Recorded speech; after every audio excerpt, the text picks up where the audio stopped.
আচ্ছা থাকেন।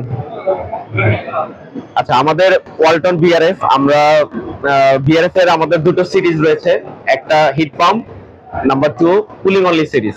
Hit pump system heating এবং কুলিং দুটো মোডেই অপারেট করা পসিবল, আর কুলিং অনলি সিরিজ শুধুমাত্র কুলিং মোডেই অপারেট করতে হবে। আচ্ছা, হিট পাম্পের ক্ষেত্রে একটু বলে রাখি, যখন আমরা কুলিং মোডে রান করাবো সকল ইনডোর কুলিং মোডে চালাতে হবে, যখন হিটিং মোডে চালাবো সকল ইনডোর হিটিং মোডে চলবে। যদি 6-7টা ইনডোর থাকে, একটা সবগুলা হিটিং মোডে চালাইছেন, হঠাৎ করে একটা কুলিং মোডে দিয়ে দিলেন, তখন ইনডোর দেখে আউটডোর ইউনিট অফ হয়ে যাবে, সাথে সাথে অফ হয়ে যাবে, তখন এটা রিসেট দিয়ে আবার পুনরায় অন করতে হবে। ক্লিয়ার? মানে মিক্স করা যাবে না। তো মিক্স করার অপশন একটা আছে, সেই সিস্টেমের নাম হচ্ছে হিট রিকভারি সিস্টেম, বাট ওইটা আমাদের এখন নাই। হিট রিকভারি সিস্টেমে সাইমultaneously হিটিং এবং কুলিং দুটোই পসিবল, একজনে হিটিং এইজনে কুলিং, এটাও পসিবল। এটা হচ্ছে হিট রিকভারি সিস্টেম। আচ্ছা, আমরা আমাদের ওয়ালটন বিআরএফ এ ফেরত আসি। তো ওয়ালটন বিআরএফ আমাদের বেসিক যে আউটডোর 4টা, 8 টন, 12 টন, 16 টন, 19 টন। এই আউটডোরটা দেখতে পাচ্ছেন, এটা হচ্ছে 12 টন, আসলে 12.8 টন, আমরা 12 টন বলি। তো আমরা এই বিআরএফ এয়ার কন্ডিশনিং সিস্টেমে যে কম্প্রেসরটা ব্যবহার করি সেটা হচ্ছে হিটাচি কম্প্রেসর ব্যবহার করে থাকি। হিটাচির এই compressor country of origin Japan. তো এই যে প্রথমে সাইকেল সম্পর্কে যদি বলি, এই কম্প্রেসর থেকে এখানে প্রথমে কম্প্রেসর দিয়ে আমরা শুরু করি। কম্প্রেসরে রেফ্রিজারেন্ট, হাই টেম্পারেচার এবং হাই প্রেসারের রেফ্রিজারেন্ট ক্রিয়েট করা হচ্ছে কম্প্রেসরের কাজ। কম্প্রেসরের পরে আমাদের পিছনে যে অয়েল সেপারেটরটা আছে, এই অয়েল সেপারেটরে যাবে। কারণ কি, অয়েল সেপারেটরের কাজটা কি? রেফ্রিজারেন্ট এবং অয়েলের সেপারেশন প্রক্রিয়াটা সম্পূর্ণভাবে করার জন্য অয়েল সেপারেটর আমরা ব্যবহার করে থাকি। এখন আপনারা প্রশ্ন করতে পারেন যে অয়েল সেপারেটর কেন প্রয়োজন, বা সেপারেশন প্রক্রিয়াটাও আমাদের কেন প্রয়োজন? রেফ্রিজারেন্টের সাথে যদি অয়েলটা হিট এক্সচেঞ্জারে চলে যায়, কন্ডেন্সার বা ইভাপোরেটরে যদি চলে যায়, সেক্ষেত্রে হিট ট্রান্সফারের অসুবিধা হতে পারে। তো প্রপার হিট ট্রান্সফারের জন্যই আমরা রেফ্রিজারেন্ট এবং অয়েলের সেপারেশন প্রক্রিয়াটা করে থাকি। তারপর অয়েল সেপারেশন হয়ে অয়েল সেপারেটরে রেফ্রিজারেন্ট এবং অয়েলের সেপারেশনের পর রেফ্রিজারেন্ট চলে যাবে কন্ডেন্সারে। এই যে কন্ডেন্সারটা দেখতে পাচ্ছেন, এটা হচ্ছে মাইক্রো চ্যানেল। আমাদের ফিন এন্ড টিউব কন্ডেন্সারও আছে। তো কন্ডেন্সার যে ফিন এন্ড টিউব যে কন্ডেন্সার, ফিনের আবার ভেরিয়েশন আছে। আমাদের 3 ধরনের ফিন আমরা ব্যবহার করে থাকি। একটু দেখাই আপনাদের, এই যে এখানে আসেন, এই যে এই কোটিংটা দেখতে পাচ্ছেন, এটা হচ্ছে গোল্ডেন কোটেড। তো গোল্ডেন কোটেড ছাড়াও আমরা ব্ল্যাক কোটেড এবং ব্লু কোটেড ফিন আমরা ব্যবহার করে থাকি। গোল্ডেন কোটেড, তো গোল্ডেন কোটেড হচ্ছে 1000 ঘন্টা এসএসটি পাস, 1000 ঘন্টা। আর ব্লু যে কোট, এটা হচ্ছে 1500 ঘন্টা, ব্ল্যাক কোট 1500 ঘন্টা। তো 1500 ঘন্টা এটা এই ব্ল্যাক কোটের যে ফিন, এটা আমরা ব্যবহার করে থাকি কোস্টাল এরিয়া বা সমুদ্র তীরবর্তী এলাকা, বা যেসব পরিবেশে সালফারের পরিমাণ বেশি, কেমিক্যাল যুক্ত এনভায়রনমেন্ট, রাস্টের একটা ইস্যু থাকে, এই ধরনের এনভায়রনমেন্ট আমরা ব্ল্যাক কোট অথবা ব্লু কোটের ফিন ব্যবহার করে থাকি। আর এছাড়াও আমরা কুলিং সাইকেল, এই যে ভিতরে যে কুলিং সাইকেল আপনারা দেখতে পাচ্ছেন, এইখানে আসেন, এই যে এটা দেখেন, এটা হচ্ছে কুলিং সাইকেল। তো কুলিং সাইকেলে ব্রেজিং করার পরে আমরা ইপক্সি কোট এবং পিইউ কোট ব্যবহার করে থাকি। এটা কোনো ব্র্যান্ড ব্যবহার করে না, শুধুমাত্র ওয়ালটন এই ইপক্সি কোটিংটা ব্যবহার করে থাকে। কোটিংটা কি স্যার? কোটিং, ইপক্সি কোটিং এবং পিইউ কোটিং, 2 ধরনের কোটিং আমরা ব্যবহার করে থাকি। এখন আপনারা প্রশ্ন করতে পারেন যে কেন কোট করা হয়। এই যে বিআরএফ সিস্টেম, হিউজ একটা সিস্টেম, যদি সূক্ষ্ম পরিমাণ লিকও থাকে, সেক্ষেত্রে সম্পূর্ণ রেফ্রিজারেন্ট চলে যাবে। এটা দুইটা ইফেক্ট, পরিবেশগত ইফেক্ট হতে পারে, ফাইন্যান্সিয়াল ইফেক্ট হবেই। তো একটা হ্যাসেল, এই ধরনের হ্যাসেল সিচুয়েশন থেকে দূরে রাখার জন্য আমরা লিকেজের টেন্ডেন্সিটা একদম জিরোতে নামায় নিয়ে আসার জন্য আমরা ইপক্সি কোটটা ব্যবহার করে থাকি। এতে করে লিকেজ এবং রাস্টের কারণেও যদি হয়, সেক্ষেত্রে এটা হচ্ছে প্রতিরোধ করে। তো এটা শুধুমাত্র বাংলাদেশে যে সকল বিআরএফ আছে, শুধুমাত্র ওয়ালটনই এই ইপক্সি কোটটা ব্যবহার করে থাকে। আচ্ছা, এবার আউটডোর সিস্টেমে আসি। আচ্ছা, কন্ডেন্সারে যে আসলো রেফ্রিজারেন্ট, হাই টেম্পারেচার এবং হাই প্রেসার, সাধারণত 72 থেকে 88 ডিগ্রি সেলসিয়াস তাপমাত্রায় রেফ্রিজারেন্ট কন্ডেন্সার আসে। আর প্রেসার থাকে 2.8 থেকে 3.2 মেগাপ্যাসকেল। দেন কন্ডেন্সারে বাতাস এবং রেফ্রিজারেন্টের মধ্যে হিট ট্রান্সফার হবে। তো রেফ্রিজারেন্টে হিট ট্রান্সফার হয়ে গ্যাসিয়াস রেফ্রিজারেন্ট ছিল, কন্ডেন্সারের পর এটা লিকুইড রেফ্রিজারেন্ট হয়ে যাবে। আমরা সাব কুলারও ইউজ করি যাতে করে 100% লিকুইডটা আমরা ইনশিওর করতে পারি। তো কন্ডেন্সারের পরে সাধারণত 37 থেকে 45 ডিগ্রি সেলসিয়াস তাপমাত্রা এবং 2.8 থেকে 0.1 এর মতো কমে, বাট এটা আইসোবারিক প্রসেস, একই কনস্ট্যান্ট প্রেসারে এই হিট ট্রান্সফারটা ঘটে, বাট একটু হলেও কমে। তো এটা হচ্ছে 0.1 এর মতো কমে যায়। সো সেক্ষেত্রে আমরা বলতে পারি 2.7 থেকে 3.2 মেগাপ্যাসকেলের মধ্যে থাকে। ওকে, আইসোবারিকটা কি স্যার? আইসোবারিক মানে কনস্ট্যান্ট প্রেসার প্রসেসে যে তাপমাত্রার পরিবর্তন ঘটে বা তাপের আদান প্রদান ঘটে, ওই প্রক্রিয়াটাকে বলা হয় isobaric process, constant pressure process, pressure same. তারপরে কন্ডেন্সারের পরে আমরা রেফ্রিজারেন্ট পিসিবি কুলিং সিস্টেমটা ব্যবহার করে থাকি। এই যে এখানে আসেন, একটু এদিকে আসেন আবার। এটা হচ্ছে আমাদের কন্ট্রোল সিস্টেম। তো কন্ট্রোল সিস্টেমের এই যে এটা দেখতে পাচ্ছেন, এইটা আমাদের মূল পিসিবি বা লজিক পিসিবি। এই পিসিবি দিয়ে আমাদের ভিআরএফ সিস্টেমের সকল অপারেশন সবকিছু লজিক এই পিসিবির মাধ্যমে নিয়ন্ত্রিত হয়। আর এই দুই পাশে যেটা দেখতে পাচ্ছেন এটা হচ্ছে কম্প্রেসর ড্রাইভার। যেহেতু এটা হচ্ছে লজিক পিসিবি, এই দুইটা হচ্ছে কম্প্রেসর ড্রাইভার, আর এই ছোট দুইটা হচ্ছে ফ্যান ড্রাইভার। উপরে ফ্যান আছে দেখেন, এটা হচ্ছে ফ্যান ড্রাইভার। হ্যাঁ হ্যাঁ, ফ্যানগুলো অপারেট করার জন্য এই কম্প্রেসরকে কন্ট্রোল করে। আর এটা হচ্ছে লজিক পিসিবি, মানে সকল সিস্টেমের, আমাদের সিস্টেমের এভরি যে লজিক গুলা এই লজিক পিসিবিটা হচ্ছে সেট করা। হ্যাঁ, আচ্ছা। তো এই যে আমি রেফ্রিজারেন্ট, এটা হচ্ছে ইনলেট, এটা হচ্ছে আউটলেট। কম্প্রেসর ড্রাইভারকে সে ঠান্ডা করে, হ্যাঁ ইনভার্টার, সকল বিআরএফ ইনভার্টার। আচ্ছা আসেন এবার আবার সিস্টেমে চলে আসি। তো আউটডোর কন্ট্রোল সিস্টেমের কন্ট্রোল পিসিবির পরে মানে কম্প্রেসর ড্রাইভারকে ঠান্ডা করে সে আবার বিপিএইচি তে যাবে। ওই যে দেখেন, ওই যে কর্নারে একটা বিপিএইচি আছে ছোট চিলার, আপনারা বড় বিপিএইচি দেখে আসছিলেন, আর এখানে ছোট। তো এটা কিভাবে হিট ট্রান্সফার ঘটে আপনাদের মনে আছে কি? আমি আবার দেখাই, খাতাটা দেন, কলম।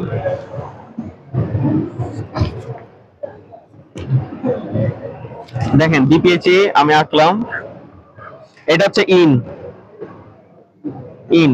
আর এটা হচ্ছে আউট। আউট কোনটা দেখেন, এই যে উপরেরটা, এটা হচ্ছে উপরেরটা আউট, ঠিক আছে? এটা উপরেরটা মনে রাখবেন। আউট হওয়ার আগে দেখেন তো একটা বাইপাস লাইন আছে না, ছোট উপরের দিকে উঠছে, এটা হচ্ছে বাইপাস লাইন। এখানে এক্সপানশন বাল্ব হয়ে দেখেন এই যে নিচে কর্নার দিয়ে নিচে ঢুকছে, আবার এই যে এইখানে ঢুকছে, এটা আবার ঢুকছে, তারপরে আবার এই সাইডে এটা দিয়ে হচ্ছে বের হয়ে যাচ্ছে। ওকে, আচ্ছা এখন এটা এখানে ঢুকতেছে হচ্ছে 37 থেকে 45 ডিগ্রি সেলসিয়াস। তারপরে এটা দিয়ে ইনডোর ইউনিটে চলে যাবে, বাট যাওয়ার আগে যেহেতু একটা ওয়ে আছে, এই ওয়ে দিয়ে রেফ্রিজারেন্ট পাস করবে। এখানে এক্সপানশন বাল্ব আছে না, দেখেন তো এক্সপানশন বাল্ব আছে। এক্সপানশন বাল্বের কাজটা কি? রেফ্রিজারেন্টের প্রেসার এবং টেম্পারেচার কমায় দেওয়া। এখানে যে রেফ্রিজারেন্ট প্রবেশ করছিল, এটার টেম্পারেচার এত, প্রেসার হচ্ছে 2.7 থেকে 3.2 মেগাপ্যাসকেল। এক্সপানশন বাল্বের পরে এটা হয়ে যাবে 0.9 মেগাপ্যাসকেল। ওকে, 0.7 থাকতে পারে, 0.7 থেকে 0.9 মেগাপ্যাসকেল। আর টেম্পারেচার 7 থেকে 9 ডিগ্রি সেলসিয়াস। তাহলে এখানে 7 থেকে 9 ডিগ্রি সেলসিয়াস তাপমাত্রা রেফ্রিজারেন্ট প্রবেশ করবে। এখন এইখানে প্রবেশ করছিল কত? 37, আর এখানে 7। দুইটার মধ্যে কি হিট ট্রান্সফার হবে না? দুইটার মধ্যে হিট ট্রান্সফার হবে। এই প্রসেসটা হচ্ছে প্যারালাল ফ্লো, মানে একই দিকে যাচ্ছে, এটাকে বলা হয় প্যারালাল ফ্লো। আরেকটা আছে কাউন্টার ফ্লো, ওইটা আলাদা সিস্টেম। তো এটা 7 থেকে 9 ডিগ্রি সেলসিয়াস তাপমাত্রা রেফ্রিজারেন্ট আসছিল, বের হয়ে যাবে এটা 12 থেকে 13 ডিগ্রি সেলসিয়াস। হ্যাঁ, তাপের আদান প্রদান হবে। আর এইখানে কি তখন কমে যাবে না 37 থেকে 45, এটা হয়ে যাবে তখন 28 থেকে 34 ডিগ্রি সেলসিয়াস। তখন এটা ইনডোর ইউনিটে যাবে, এটা হচ্ছে ইনডোর ইউনিটে যাবে। ওকে, এটা ইনডোর ইউনিটের টেম্পারেচার না না, এই যে এটা চলে যাচ্ছে ইনডোর ইউনিট, এই লাইন দিয়ে, এই যে এই সাইডের এটা। তারপর ইনডোর ইউনিটে যাওয়ার পরে আবার এখানে যাব, চলেন এখানে যাই আবার। এই যে দেখেন, এটা হচ্ছে নেন, এটা নেন, এটা হচ্ছে এক্সপানশন, এটা আসলো, এসে দেখেন এটা হয়ে এক্সপানশন বাল্ব হয়ে তারপর আবার হিট এক্সচেঞ্জার প্রবেশ করবে। এটার কাজ তো জানেনই, সেম এক্সপানশন বাল্ব রেফ্রিজারেন্টের প্রেসার এবং টেম্পারেচার কমিয়ে দিয়ে স্প্রে লিকুইড আকারে প্রবেশ করাবে। ওকে, তারপরে এখানে বাতাসের সাথে তাপের আদান প্রদান করবে,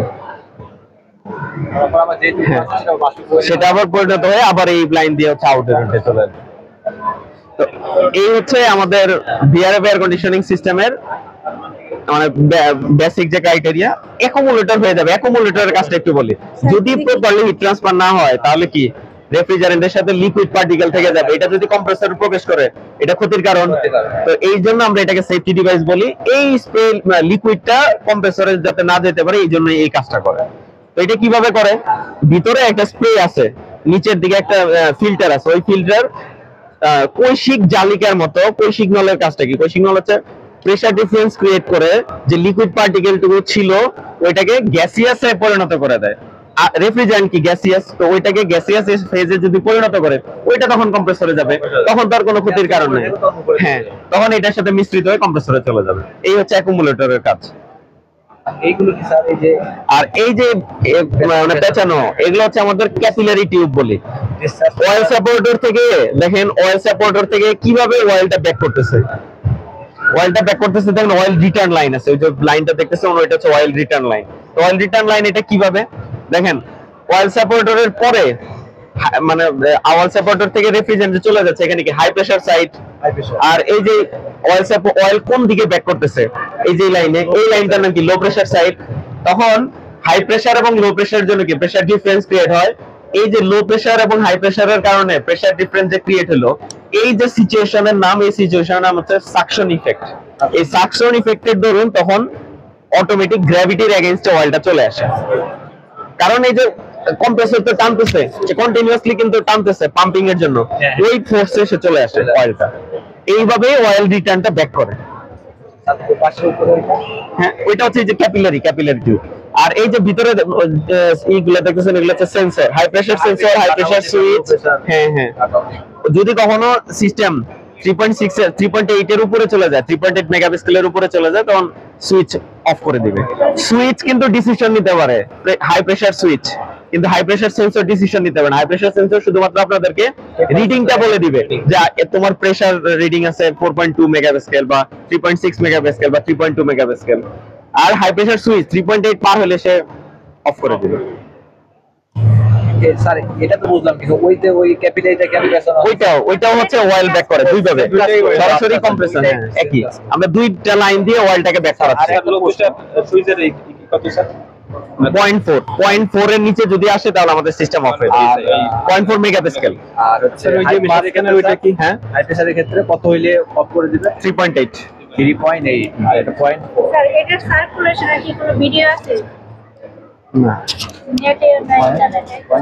এটাই তো আপনাকে যেভাবে উপস্থাপন করলাম। সার্কুলেশনটা কিভাবে হচ্ছে কোথাতে আপনি বলছেন ঠিক আছে, ভিডিও আছে? স্যার আরেকটা বিষয়, এই যে আমাদের যে পিসিবি বোর্ড ঠান্ডা করতেছে, আর এই রেফ্রিজারেন্ট আমরা কোথা থেকে কানেকশন দিলাম স্যার? কন্ডেন্সারে কি শেষ মাথা থেকে? না না, এই যে এইখানে আরেকটা লাইন আছে, লাইনটা এই যে দেখেন, এই যে এটা বন্ধ না, এই যে এটার সাথে কানেক্ট করা হয়। ও আচ্ছা, ওটা আলাদা লাইন, আলাদা লাইন। এখানে এটা নাই, এটা ডিসপ্লে পারপাসে আমরা ব্যবহার করছি, তো এইজন্য এটা নাই। মানে যাই হোক, আমরা এমনি যদি মোটামুটি বলি স্যার, রিভার্সিং ভালো না কিভাবে কাজ করে? ফোরে রিভার্সিং বলে এখানে দেখেন একটা সলিনয়েড বাল্ব আছে, সলিনয়েড বাল্বের এখানে ফ্লাঞ্জ আছে, ফ্লাঞ্জটা মুভ করতে পারে। ইলেকট্রিক্যাল ইলেকট্রোমেকানিক্যাল ডিভাইস 220 ভোল্ট আমরা পাওয়ার সাপ্লাই দিই এখানে। আর এই পাওয়ারটা হচ্ছে স্যার সার্কিট বোর্ড থেকে নিয়ন্ত্রণ করে। হ্যাঁ হ্যাঁ, প্রত্যেকটা কানেকশন, এই যে সলিনয়েড বাল্ব, তারপর high pressure sensor, high pressure switch, এখানে আমাদের পিসিবি তে কানেক্ট করা, কেবল দিয়ে হচ্ছে আমরা কানেক্ট করে থাকি প্রত্যেকটা। তা নাহলে সেন্সর কিভাবে হবে?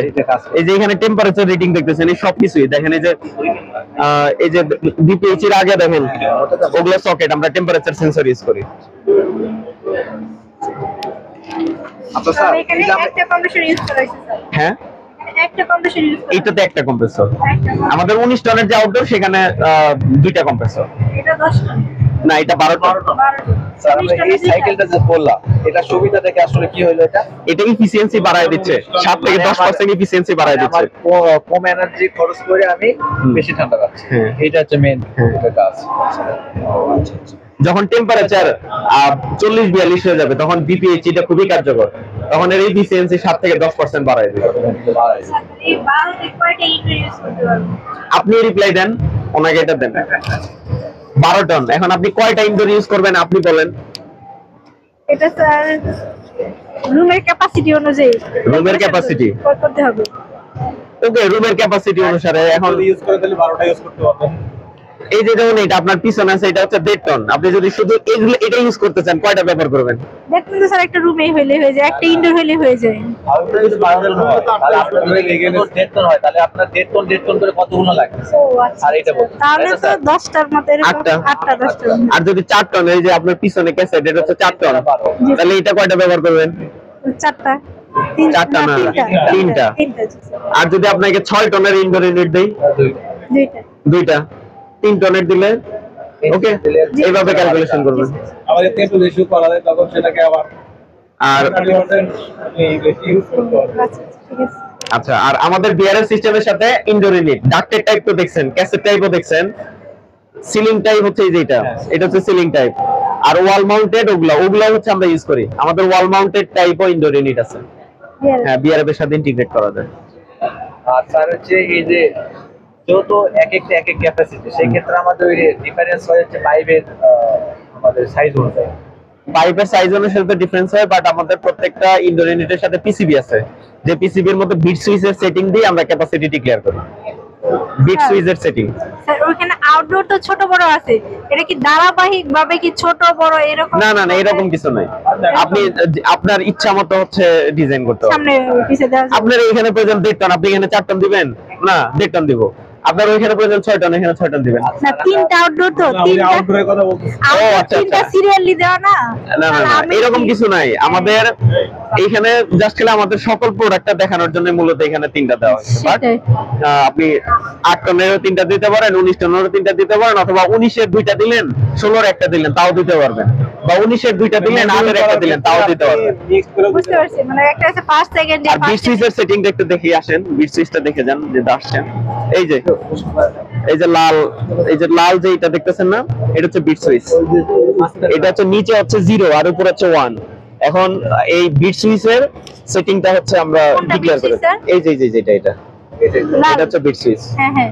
এই বিট সুইচ বিট সেটিং মানে ক্যাপাসিটি ডিক্লেয়ার করার জন্য আমরা বিট সুইচের সেটিংটা করে থাকি। মানে 4 টন হলে একটা সেটিং থাকবে, 3 টন হলে একটা সেটিং থাকবে। আচ্ছা ভাই, ওই যে আরেকটা আছে ক্যাপাসিটি কমানো যায় যেটা, এটা ধরো ডিপ সুইচ বলে না, এটা বিট সুইচ, বিট না ডিপ সুইচ। Bit switch. এটাই সেটা বলছি। হ্যাঁ হ্যাঁ। ডিপিএইচি থেকে আসে না, ডিপিএইচি না, বিপিএইচ এর আগে, আগে। কন্ডেন্সারের পরে, কন্ডেন্সারের পরে আসতেছে। লিকুইডটা আসবে তাই না? হ্যাঁ, লিকুইড রেফ্রিজারেন্ট আসবে। তাহলে আমরা সাইকেলটা সম্পূর্ণ করার পর সেই লিকুইডটা আবার কোথায় যাবে? না, এইখানে তো আসতেছে কন্ডেন্সারের পরে। মানে কন্ডেন্সার শেষ প্রান্ত থেকে হ্যাঁ, লিকুইড প্রবেশ করবে। লিকুইড প্রবেশ করলে তারপর এটাকে ঠান্ডা ঠান্ডা করতেছে, করছে। ঠান্ডা করে আবার যাবে বিপিএইচ তে। ও সেই সেই রেফ্রিজারেন্টের লাইন। এই যে আমাদের এই যে বিদেশি এই যে যেইটাই, এই লাইনটাই হচ্ছে এই যে এইটা। ও এইটা। আচ্ছা আচ্ছা আচ্ছা। রেফ্রিজারেটর লাইন কি সার্কিটে কাজ করবে? সার্কিটটাকে ঠান্ডা করার জন্য আমরা ইউজ করতেছি অন্যরা যেখানে ইউজ করে হচ্ছে আপনার বোধহয় ইয়ে বাতাস। আমরা বাতাস দিয়ে ঠান্ডা করে। কিন্তু বাতাস দিয়ে ঠান্ডা করলে কি অসুবিধা? এখানে যদি ময়লা যায় সার্কিটটা নষ্ট হয়ে যাবে না? এই জন্য হচ্ছে আমরা এটা সেফটি ইনশিওর করার জন্য রেফ্রিজারেন্ট দিয়ে ঠান্ডা করি। পিসিবিতে পানি পড়লে তো পিসিবি নষ্ট হয়ে যাবে, নষ্ট হয় না? অন্য কোনো ব্র্যান্ড করতেছে না, আমরা করতেছি। না, আরো কয়েকটা ব্র্যান্ড করতেছে। এটা কি তাহলে কোনো পানি হবে না, বাতাস যাবে না? বাতাস কেন যাবে? এটা রেফ্রিজারেন্ট যাবে। রেফ্রিজারেন্ট যাবে। স্যার এখন পানি কেন পানি? এইটা যে প্রশ্ন কি করতে না না না, বললে করেন একটু পানি হবে না। স্যার স্যার এখানে ডিসি, এটা কি মোটরটা কি ডিসি পাওয়ার? হ্যাঁ, ডিসি পাওয়ার। কত ভোল্টেজ? হ্যাঁ, কত ভোল্টেজ? আমাদের তো ভোল্টেজের যে প্যারামিটার সেটা হচ্ছে 360 থেকে 440। সর্বনিম্ন 360 360 ওই যে নামগুলো লিখে না, একটা এর আগে একটা করে আমি জুম যতদূর করে জানি লাইন ভোল্টেজ, 80 পর্যন্ত মনে হয় কভার না, আমরা 360 দিই। 360। নামগুলো একটু জুম করে আবার এক করে ফেলে দাও। স্যার সর্বশেষ স্যার একটু কষ্ট করে শুধু আমাদের এই আউটডোরে মানে প্রসেস কেমনে চলবে স্যার? যদি আমাদের লোড যদি স্যার বেশি থাকে তাহলে কয়টা চলবে, এবং লোড যদি কমে যায় আচ্ছা, আপনি যদি 3টা দিয়ে ডিজাইন করেন, 3টা দিয়ে যদি ডিজাইন করেন, অনেক সময় দেখা যায় যে 3টা চলার প্রয়োজন নাই। সেক্ষেত্রে কি মানে কাজটা কিভাবে করবে? আমি অটোমেটিক মেইন পিসিবিটা সে সিগন্যাল দিবে। আমার ইনডোর ইউনিট যদি অন থাকে তাহলে সিস্টেম অন হবে, ইনডোর ইউনিট যদি অফ থাকে তাহলে সিস্টেম অফ হয়ে যাবে। দুইটার আমরা হচ্ছে যেমন এই রুম, এইখানে যদি বিআরএফ দিয়ে ডিজাইন করেন, অর্ধেক হচ্ছে প্রয়োজন, বাট পুরাটার জন্য 3টা আউটডোর প্রয়োজন ছিল। হ্যাঁ। এখন অর্ধেক যেহেতু এয়ার কন্ডিশনিং সিস্টেম প্রয়োজন, 3টা কি চলার প্রয়োজন আছে? না। 3টা চলার প্রয়োজন নাই, দেখা যাবে 2টা দিয়ে হয়ে যাচ্ছে, অটোমেটিক একটা অফ। কারণ তাকে সিকোয়েন্স আমরা যখন সিস্টেম করি মডুলার, একটা মাস্টার আর দুইটা স্লেভ, হ্যাঁ। প্রথমে মাস্টার অন হবে, হ্যাঁ। পরে স্লেভ অন হবে, যদি তারপরে প্রয়োজন হয় তবে স্লেভ 2 অন হবে, এইভাবে হচ্ছে সিকোয়েন্স করা। তোমার ক্ষেত্রে প্রথমে হ্যাঁ। অফ হবে, তারপর অন হবে, হ্যাঁ। তারপরে সর্বশেষে যায় এটা এরকম। off হবে। আর স্যার একটা আউটডোরে কি দুইটা যদি কম্প্রেসর থাকে সেই ক্ষেত্রে স্যার তাহলেও দুইটা same কম্প্রেসর পদ্ধতি যদি কাজ চলার করবে। প্রয়োজন হয়, চাহিদা বেশি হয় তাহলে দুইটা আমাদের চলবে। কম্প্রেসর 1 কম্প্রেসর 2 এই করা আছে, ওকে পিসিবি কে চিনায় দেওয়া আছে। হ্যাঁ, সেই ক্ষেত্রে যদি যদি দুইটার প্রয়োজন হয় দুইটা চলবে, একটা চলার প্রয়োজন হলে একটা চলবে। এইটা একটু সমস্যা। হ্যাঁ। এই আপনার প্রশ্ন করেছিলেন এটা হচ্ছে যে লজিক নিয়ে। মানে পুরোটাই এই লজিক বোর্ডটাই নিয়ন্ত্রণ করছে। তাহলে স্যার নরমাল যে আউটডোর আর আরে বিআরএফ এর আউটডোরের অনেক মধ্যে কি প্রশ্ন পার্থক্য আছে? আউটডোরের যে ভিতরে মেকানিক্যাল এখন আপনি বলেন কি পার্থক্য? এটা কি প্রশ্ন করছেন? বলছি যে না, এটা আপনি রিপ্লাই দেন। নরমাল যে আউটডোর গুলো আছে হ্যাঁ। 3টা 5টা আর বিআরএফ এর আউটডোরের মধ্যে পার্থক্য? মানে কি ধরনের পার্থক্য? হ্যাঁ, ভিতরে যে মেকানিজম। না, মেকানিক্যাল সিস্টেম তো এই যে দেখেন মানে মেকানিক্যাল সিস্টেম এখানে তো সম্পূর্ণ আলাদা, অনেক পার্থক্য আছে। অনেক পার্থক্য আছে। তো এটাই তো। ওটা তো ওয়েল সেপারেটর, এটা তো ওয়েল সেপারেটর আচ্ছা, আচ্ছা, ঠিক আছে। তারপরে বিপিএইচি পাবেন, এটা আমাদের ওটা বিপিএইচি নাই। অ্যাকুমুলেটর নাই, অ্যাকুমুলেটর পাবেন। 4 ওয়ে রিভার্সিং বাল্ব নাই, আছে হিটিং কুলিং যেটা আছে আমাদের, কিন্তু স্প্লিট এসিতেও হিটিং কুলিং আছে। অ্যাকুমুলেটর থাকে তো। অ্যাকুমুলেটর তাই থাকে। ওটারে সবগুলাতে থাকে না, আবার কিছু কিছু ক্ষেত্রে থাকে। কিন্তু এক্সট্রা থাকে না।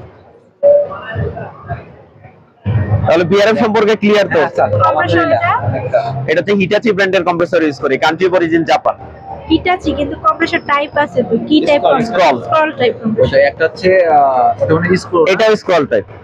আর হচ্ছে কতর উপরে যেন গেলে আমরা 100 টন পর্যন্ত হচ্ছে স্ক্রল টাইপ কম্প্রেসর ইউজ এর করি। উপরে গেলে হচ্ছে স্ক্রু টাইপ। স্ক্রু, স্ক্রল আর উপরে গেলে স্ক্রু।